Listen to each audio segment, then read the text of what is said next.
Nurses say they are some of the most underappreciated members of the workforce. People don't go into nursing to make money or achieve fame or glory. You couldn't pay people enough to do what we do if they didn't want to, if they weren't very, very dedicated to it. But their dedication is being tested like never before, and now they say they're not going to take it. I would like to see some sort of legislation passed that will protect me and my coworkers. For too long now, the issue of violence against nurses hasn't received the attention it deserves.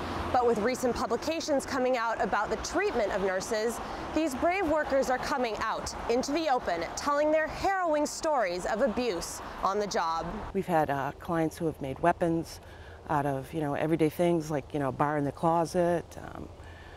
We've had them grab, hypodermic needles to go after people. I've been punched, I've been kicked, I've been spit at.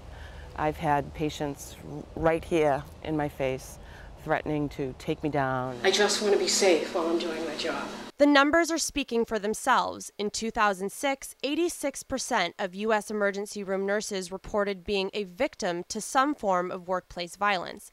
In Massachusetts alone, 2/3 of nurses reported being pinched, scratched, or spit on. So the question remains, why is this happening?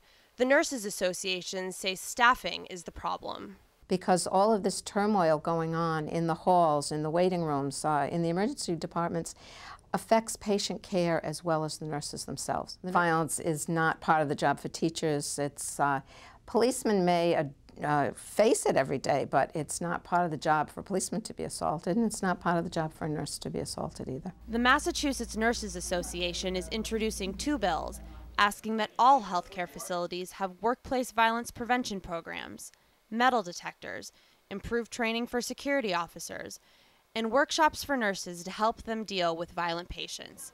But will all of this solve the problem? The legislation will be helpful in saying to the hospitals that requiring hospitals to come up with some sort of a plan. What's concerning about the proposed legislation at this time, however, is that it's pretty much exactly redundant with existing rules, regulations, standards, guidelines that we have. Karen Nelson, Senior Vice President of Clinical Affairs at the Massachusetts Hospital Association, says blaming staffing misses the mark. I see that actually as more of a knee-jerk reaction to a solution that's not really the answer to what's really a societal problem. You certainly can't deny that violence in society has increased, violence in the workplace has increased, and now we're seeing it very sadly in hospitals and the healthcare environment as well. While the nurses have a long road ahead of them, many say it is a road well worth traveling. Sometimes I think some people, not all people, but I think some people, they just think it's part of the job, but that's not what I signed up for. Nurses aren't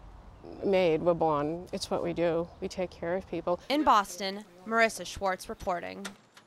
Just the areas.